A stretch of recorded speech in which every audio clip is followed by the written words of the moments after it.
Aujourd'hui, je vais vous parler de Paper.js, qui est une librairie JavaScript.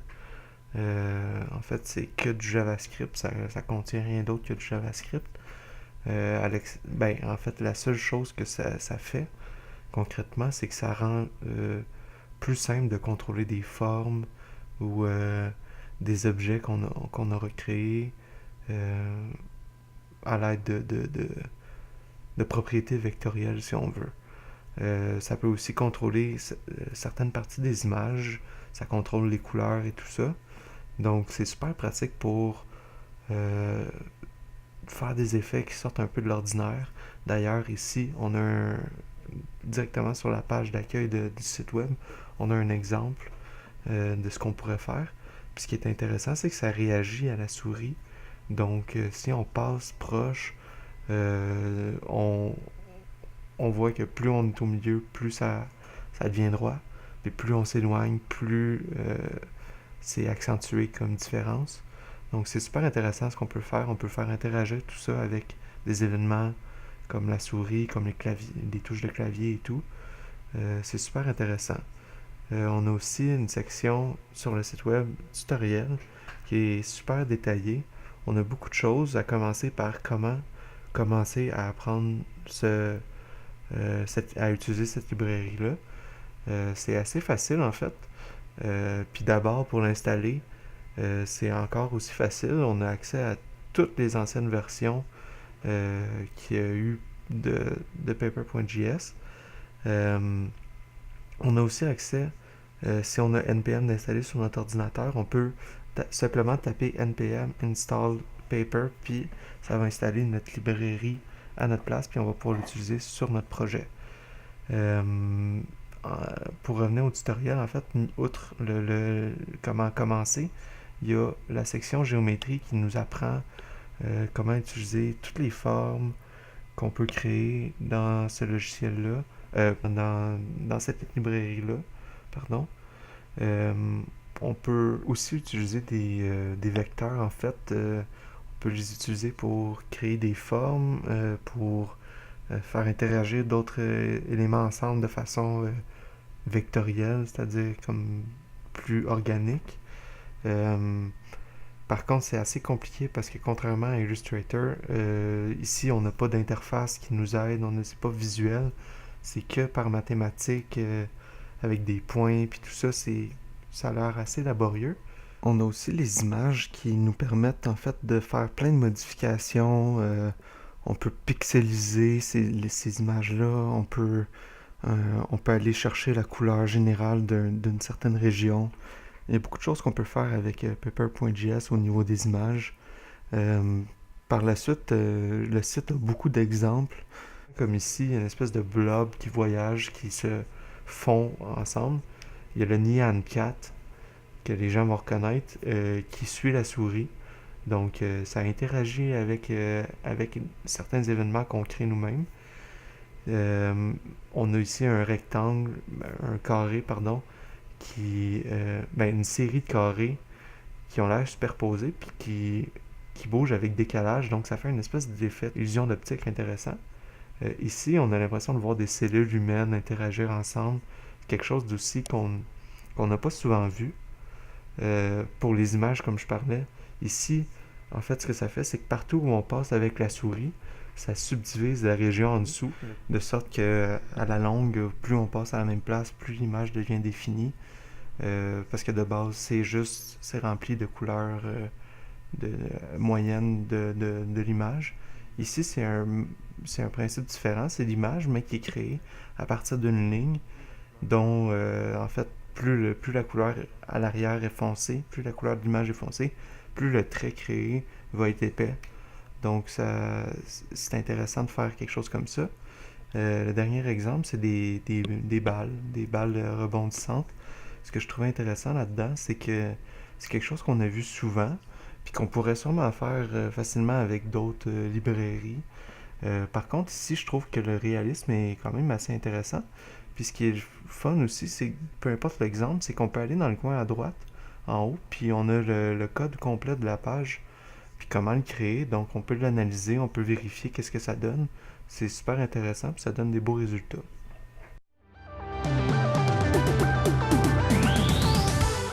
Rebonjour. Donc pour la deuxième partie, ça va être un petit tutoriel. Pour commencer, il faut avoir évidemment soit le fichier paper.js. Dans ce cas-là, c'est quand on le télécharge, c'est paperfull.js que ça prend. Sinon, ben, vous pouvez faire npm install aussi.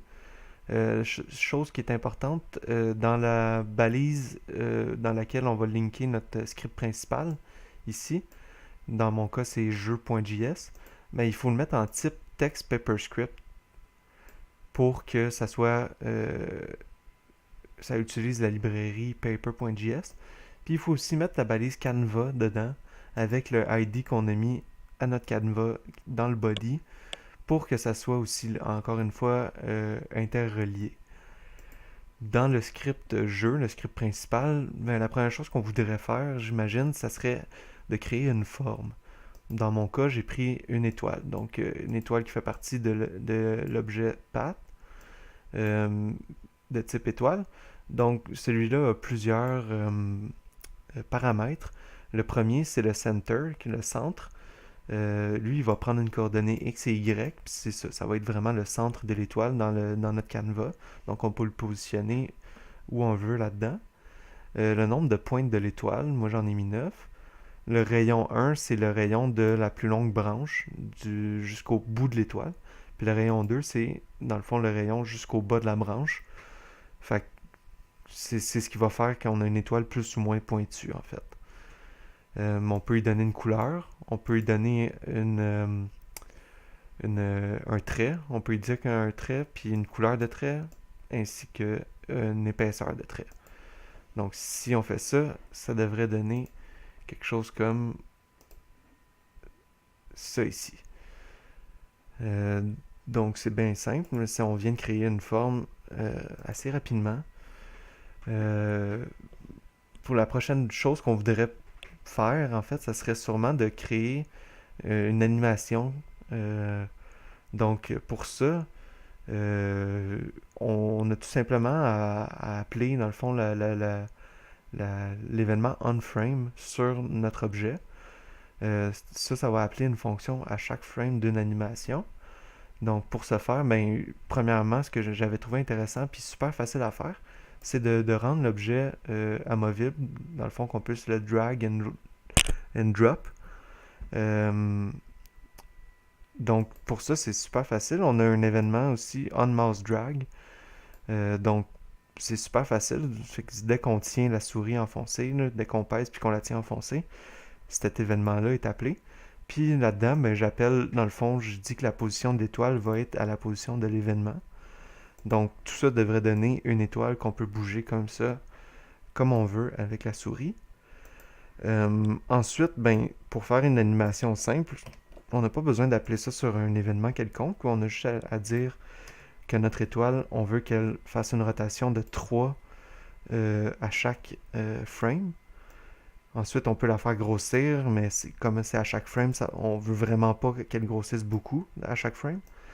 On peut y faire une translation, fait qu'elle va partir de sa position de départ pour aller aux coordonnées x, y indiquées. Puis, on peut lui donner une épaisseur de trait différente. Dans mon cas, c'est parce que vu qu'elle va grossir, je veux garder la même proportion qu'elle avait à la base. Donc, ça va donner ça ici. C'est une animation, encore là, très simple, mais qui pourrait être une animation qu'on voudrait utiliser dans le cadre d'un certain projet. Ensuite, ce qui pourrait être intéressant, c'est dans le cadre d'un jeu, c'est d'appeler de faire des événements en fait sur des touches qu'on appuierait. Donc pour ça, il y a l'événement keyDown, isDown, qui est comme le keyDown qu'on utilisait avant. Dans ce temps-là, ben, j'appelle keyDown sur la touche W. Fait que dès que la touche W est enfoncée, il va aller vers le haut. Notre étoile va aller vers le haut. Elle va diminuer pour donner un effet de profondeur. Fait qu'elle va rapetisser. Puis le trait va aussi réduire pour, encore une fois, garder la même proportion. Fait que j'ai fait la même affaire pour le S, qui va être pour aller vers le bas.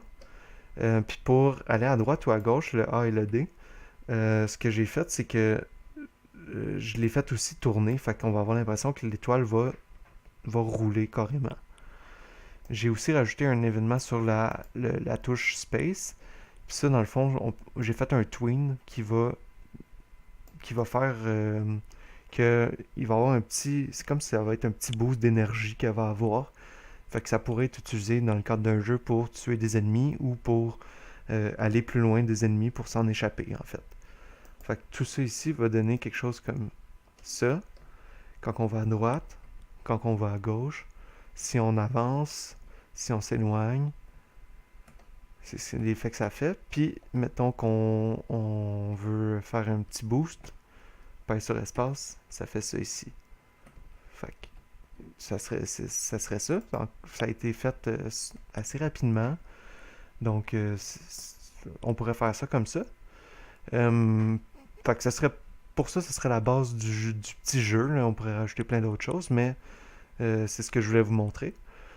Puis l'autre chose, dans un autre sujet complètement, mais que je trouvais vraiment, vraiment intéressant, c'est de pouvoir faire une espèce d'application de dessin. Avec ça, c'est super facile. Dans le fond, on appellerait un événement on mass down. On créerait un nouveau path, fait que c'est un chemin simplement. Pour le voir, ce chemin-là, il faut donner une épaisseur de trait, puis une couleur. Donc, dès qu'on clique avec la souris, on crée un nouveau chemin.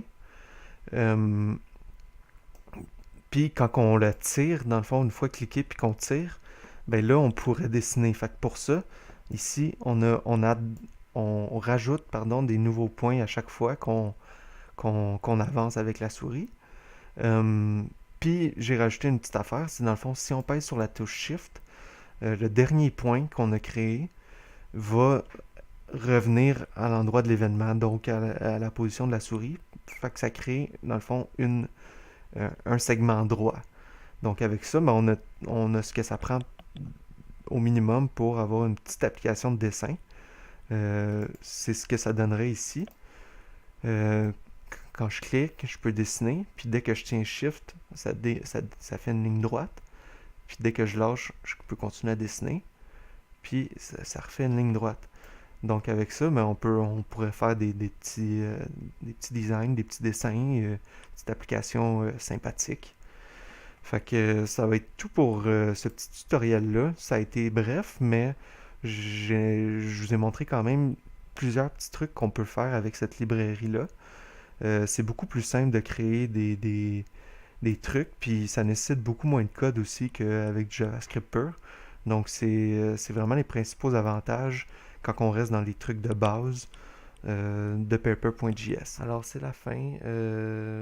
Pour finir, vous pouvez aller consulter vous-même le site web de paper.js. Ils ont tout plein de belles ressources. Vous allez pouvoir regarder vous-même les exemples, voir à quel point ils sont originaux. Puis si vous avez des questions ou quoi que ce soit, la documentation est toute sur leur site web. C'est super bien fait, donc n'hésitez pas à aller voir si vous êtes curieux. Ça va être tout pour ce tutoriel-ci. Alors merci et à la prochaine.